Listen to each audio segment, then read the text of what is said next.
Varicose veins కి సరైన చికిత్స కోసం సంప్రదించండి ఎవిస్ హాస్పిటల్. నమస్తే రమగారు. నమస్తే జయ. రమగారు, సుబ్రహ్మణ్య షష్ఠి మనం ఎప్పుడు మాట్లాడుకున్నట్లు ఏమనుకుంటాను, ఈ మధ్యకాలంలో వింటున్నాం రమగారు, అందరూ చెప్తా ఉన్నారు సుబ్రహ్మణ్య షష్ఠి యొక్క విశిష్టత కూడాను. సరే, ఒక్కసారి మీరు కూడా చెప్తే, అసలు మనం అందరం చేసుకుంటామా? జనరల్గా చేస్తారు కొంతమంది, కొందరి ఇళ్లలో సుబ్బారాయ షష్ఠి అని రాస్తారు. సుబ్బారాయుడు అంటే సుబ్రహ్మణ్యేశ్వరుడు. కొన్ని కుటుంబాల్లో చేస్తారు, కొన్ని ప్రాంతాల్లో చేస్తారు. ఈ షష్ఠి పూజ విధానం ఎక్కువగా తమిళనాట కనపడుతుంది. కంద షష్ఠి అది చేస్తారు, స్కంద షష్ఠి అంటారు. వాళ్ళకి ఎక్కువ మురుగన్ పూజా విధానం మనకంటే వాళ్ళకి ఎక్కువ కదా, చాలా ఎక్కువ. మనం ఎక్కువగా పోసే పాలు ఇవి. ఇక్కడ మనం చవితి నాడు పాలు పోసుకుంటాం.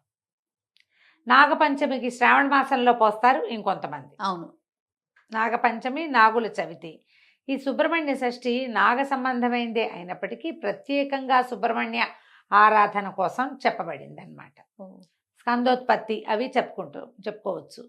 చెయ్యొచ్చా అంటే మీకు ఆసక్తి ఉంటే, అవకాశం ఉంటే, కొన్ని ప్రత్యేక పరిస్థితుల్లో కూడా సుబ్రహ్మణ్య షష్ఠిని చేసుకోవాలంటారు. ముందు అసలు షష్ఠి సంగతి చెప్దాం మనం. ప్రతి నెల 2 షష్ఠులు వస్తాయి. శుద్ధ షష్ఠి, బహుళ షష్ఠి. షష్ఠి కాదది, షష్ఠి.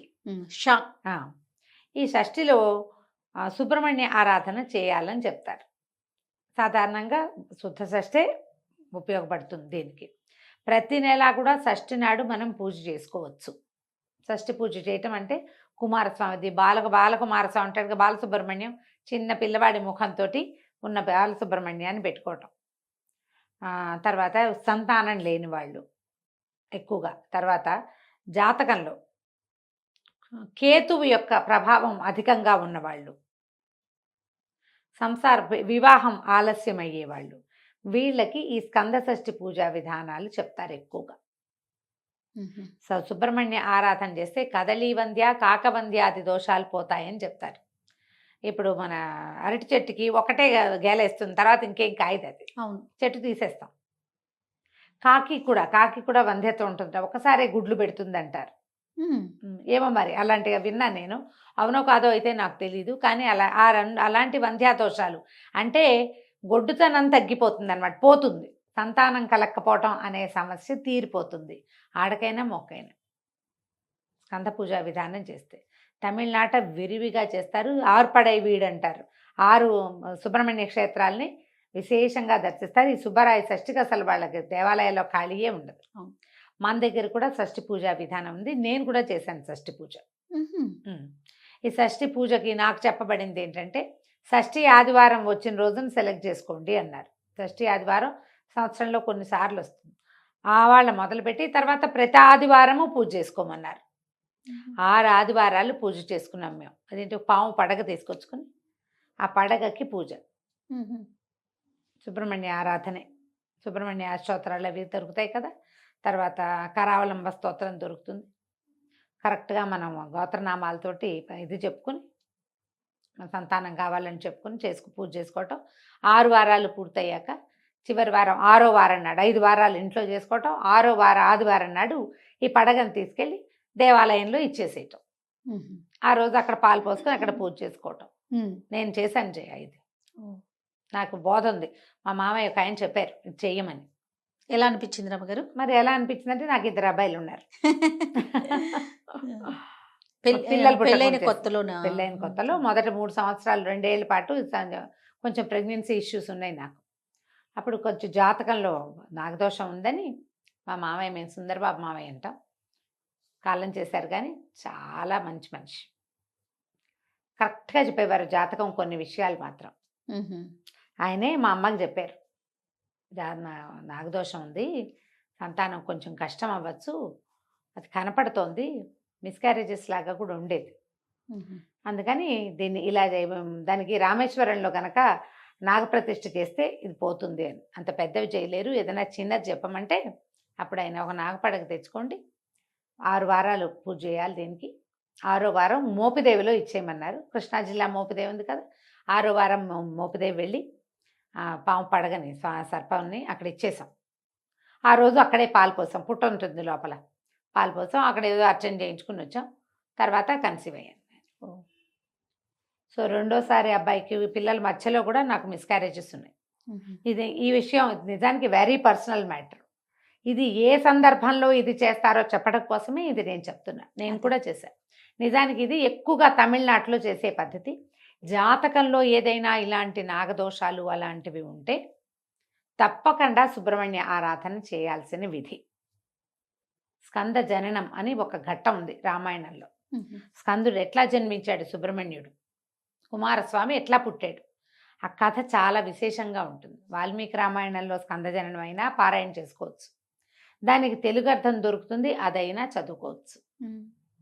ఇలా పడగ తీసుకొచ్చి పూజ చేసుకోవచ్చు. వెండి పడగ తెచ్చుకోవటం, పాలు పోసి అటుపై పూజ చేసుకోవటం. వారం రోజులు రోజువారీ మామూలుగా చిన్న పూజ దీపం పెట్టుకుంటాం సరిపోతుంది. ఈ ఆదివారం నాడు తెల్లటి పువ్వులతోటి అర్చించమని మాత్రం చెప్పారు ప్రత్యేకంగా. మిగిలినదంతా మేము మామూలుగానే చేసుకునేవాళ్ళం. అంతే అంతే మామూలు పూజ. ఈ తెల్లని పువ్వులతోటి అర్చన చేయమని చెప్తారు. 6వ రోజు ఇప్పుడు మన సమీపంలో ఎక్కడైనా స్కంద దేవాలయాలు ఉన్నాయి, సుబ్రహ్మణ్య దేవాలయాలు, సుబ్రహ్మణ్య స్వామి వెలిసిన దేవాలయాలు ఉంటే అక్కడ ఎక్కడైనా కూడా మనం ఈ 6 వారం చేసుకోవచ్చు, పూజ చేసుకోవచ్చు. షష్ఠి ఆదివారం వచ్చింది, చాలా విశేషమైంది. ఇలా సంతానం లేని వాళ్ళు, పిల్లలు అవకరాలతో జన్మించే అవకాశం ఉన్నవాళ్ళు, తరచూ మిస్క్యారేజెస్ అయ్యేవాళ్ళు, ఏదైనా IVF లాంటివి ట్రై చేసి సక్సెస్ రేట్ తక్కువగా ఉందని భయపడుతూ ఉంటాం కదా, అలాంటి వాళ్ళు సుబ్రహ్మణ్య ఆరాధన చేస్తే గర్భం నిలుస్తుంది. ఎందుకంటే స్కందుడు విచిత్రమైన జన్మ కలిగిన వాడు. అసలు అది ఎక్కడా కనపడదు ఆయన లాంటి విచిత్ర జన్మ. ఆయన పార్వతీ పరమేశ్వరులు ఇద్దరు వాళ్ళిద్దరు వివాహం ఎందుకు చేశారు? తారకాసుర సంహారానికి శివ తేజస్సు నుంచి జన్మించిన వాడే తారకాసురుణ్ణి చంపగలడు. శివుడు అప్పటికి సతీదేవి వియోగం తర్వాత ఆయన తపశ్చర్యలో పూనుకున్నాడు. సతీదేవి హిమాలయ హిమోత్పర్వతానికి కుమార్తెగా జన్మించి ఉంది. ఆయన విరాగిగా ఉన్నాడు, ఆయన వివాహం చేసుకోడు. శివ తేజస్సు ఎలా కుదురుతుంది వీళ్ళకి, ఆయన ఎవరితోటి కలవకపోతే? అందుకని ఈ సతీదేవి పార్వతీదేవిగా జన్మిస్తే పార్వతీదేవితో శివుడికి వివాహం అయ్యేలాగా దేవతలు సంకల్పించి మన్మధుడిని ప్రేరేపించి పంపించారు. ఈ మన్మధుడిని అయితే కోపం వచ్చి శివుడు మన్మధుడిని దగ్ధం చేశాడు. కానీ కాలక్రమాన పార్వతీదేవిని వివాహం చేసుకున్నాడు. కొన్ని వందల సంవత్సరాలు వాళ్ళిద్దరూ కలిసి సంయోగంలో ఉన్నారు. కానీ శివతేజస్సుని ఇలా శక్తి శరీరంలో నిక్షిప్తం చేస్తే ఆ మహాతేజాన్ని ప్రపంచం తట్టుకోలేదని రేతస్సుని భూమి మీద పతనం చేసేలాగా చేశారు దేవతలు. భూదేవి తట్టుకోలేకపోయింది దాన్ని. అగ్నిదేవుడు భరించాడు శివతేజస్సుని. ఎప్పుడైతే తన గర్భంలో నిలవలసిన రేతస్సు నేల మీద పడిపోయిందో మహాకోపం వచ్చి ఈవిడ దేవతలకి మీకు పిల్లలు కలగరు భార్యల ద్వారా అని వాళ్ళని చెప్పించి భూమికి నువ్వు ఇది ఒప్పుకున్నావు కాబట్టి ఒప్పుకుని నీ మీద పతనం చెందింది కదా, నేను భరించవలసిందని నువ్వు తీసుకున్నావు కాబట్టి అందరూ మొగుళ్ళే నీకని చెప్పేసింది. అందుకని ప్రతి రాజుని భూభర్త అంటారు.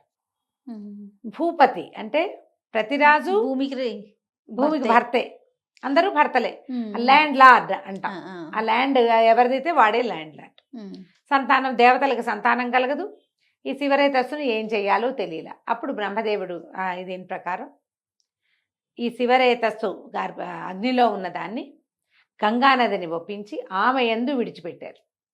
ఎక్కడి నుంచి వచ్చింది శివరేతస్సు? ఆయన నుంచి పతనమయ్యి ముందు భూమి మీద, తర్వాత అగ్నిలోంచి గంగానదిలోకి. ఆ గంగ కూడా భరించలేకపోయింది. ఆ శివరేతస్సులోంచి రకరకాల ఇవి కూడా పుట్టినాయి. బంగారము, తర్వాత తామ్రము, రాగి, వెండి అందులోంచే పుట్టాయి. శివరేతస్సు నుంచే పుట్టినాయిట లోహాలు. అది అగ్నిలో పడేసరికల్లా అట్లా అది నీళ్ళలో పడేసరికి సెపరేట్ అయిపోయినాయి. అందులో ఉన్న ఇది ఒక్కొక్క రూపం చెంది అన్నీ సెపరేట్ అయిపోయింది. అయితే ఈవిడ నేను భరించలేకపోతున్నాను ఈ వేడి, నేను ఆవిడ కేకలు పెడితే గంగానది అప్పుడు ఏం చేశారంటే హిమోత్పర్వత పాదంలో విడిచిపెట్టమన్నారు. హిమోత్పర్వత పాదంలో అక్కడికి వెళ్ళేసరికల్లా అక్కడ మొత్తం అదంతా రేతస్సు తాలూకు దీనివల్ల పెద్ద రెల్లు పొదలాగా బంగారుమయం అయిపోయిందట. అక్కడ ఈ రేతస్సును వదిలిపెడితే అక్కడ ఇది ఇన్ని రూపాలు చెంది అక్కడ శిశురూపం ధరించాడు స్కందుడు. ఎన్ని చోట్లకి మారాడో చూడు. ఇలాంటి పరిస్థితుల్లో ఉన్న జన్మించాడు ఆయన. అక్కడికి వెళ్ళి ఆయన శిశువు రూపం దాల్చిన తర్వాత అప్పుడు కృత్తికలని నియోగించారు దేవతలు. పిల్లవాడికి పాలిచ్చి పెంచడం కోసం. కృత్తికల చేత పెంచబడ్డాడు కాబట్టి కార్తికేయుడు అయ్యాడు. ఆ కృత్తికలు 6. అందుకని 6 దగ్గర పాలు తాగడానికి 6 ముఖాలతోటి పాలు తాగేటట్టు. అందుకని షణ్ముఖుడు. ఎంత చిత్రమైన ఇది ఉందో చూడు కథ. ఇలా అంటే ఎలాంటి విపత్కర పరిస్థితుల్లో అయినా కూడా సంతానం కలిగే అవకాశాన్ని స్కందుడిస్తాడు. అందుకని ఈ స్కంద షష్ఠిని పూజ చేసుకోమని చెప్తారు. అవకాశం ఉన్నవాళ్ళు, అవసరం ఉన్నవాళ్ళు, తప్పకుండా అలవాటు ఉన్నవాళ్ళు ఎలాగూ చేసుకుంటారు కదా, ఎలాగూ చేసుకుంటారు. అవసరం లేదు ఊరికే మనకి సుబ్రహ్మణ్యం మీద ఇష్టం. నాకు మామూలుగా సుబ్రహ్మణ్యం ఫోటోలు చూస్తేనే చాలా ఇష్టంగా ఉంటుంది. నాకు సుబ్రహ్మణ్య షష్ఠి చేసుకుంటాను, నేను దండం పెట్టుకుంటాను, రోజు కరావలంబం చదువుకుంటాము. ఇలా పిల్లలతోటి ప్రాబ్లమ్స్ ఉన్నవాళ్ళు ఇది చదువుకుంటే ఈ సమస్యలు అవి తీరుతాయి. దేవాలయ దర్శనం చేయటము. తర్వాత ఇప్పుడు ఇలాంటి ప్రాబ్లమ్స్ ఉన్నవాళ్ళు ఈ ప్రత్యేక సుబ్బరాయ షష్ఠే కాకుండా నెలలో ప్రతి నెల వచ్చేటువంటి శుక్ల షష్ఠి నాడు కూడా మనం ఈ స్కంద పూజా విధానాన్ని చేసుకోవచ్చు. ఇవాళ షష్ఠి నాడు మొదలు పెడితే ఆదివారాలు కూడా మనం షష్ఠి పూజా విధానాన్ని చేసుకోవచ్చు. మొదట ఇది మొదలు పెట్టుకుంటే తర్వాత ఇంకా ఆదివారం చొప్పున చేసుకుంటాం.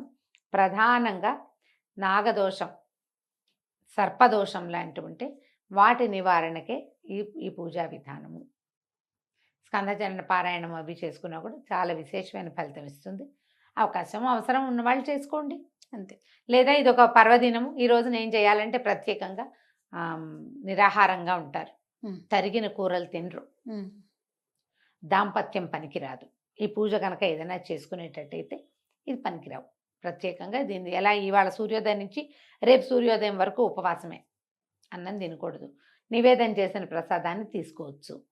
సంతానార్థులుగా ఉన్నవాళ్ళైతే ప్రెగ్నెన్సీలో మాత్రం చేయకూడదమ్మా. ఇది ప్రెగ్నెన్సీ వాళ్ళకి కాదు. సంతానం కావాలని కోరుకునే వాళ్ళైతే మాత్రం ఇలా ఏదైనా తిని పళ్ళో గిళ్ళో తినేసి తర్వాత పాలు తాగటము అలాంటివి చేయొచ్చు. తరిగినవి తినకూడదు. కొన్ని ప్రాంతాల్లో షష్ఠి నియమాలు చెప్తారు. అట్లా మీ ప్రాంతంలో ఉందో లేదో చూసుకోండి. లేదా అసలు ఇదేం లేదు, ఇదేదో మీరు కొత్తగా వింటున్నారు అంటే సాధ్యమైనంత చాకు పట్టుకుని కొయ్యకుండా ఉండండి. తప్పకుండా తరగద్దు, మనం తరగకూడదు, తరిగినవి తినకూడదు. ఆ జాగ్రత్తలు తీసుకుంటే జాగ్రత్త తీసుకుని పూజ చేసుకోవచ్చు. అవకాశం ఉన్న వాళ్ళు చేసుకోవచ్చు.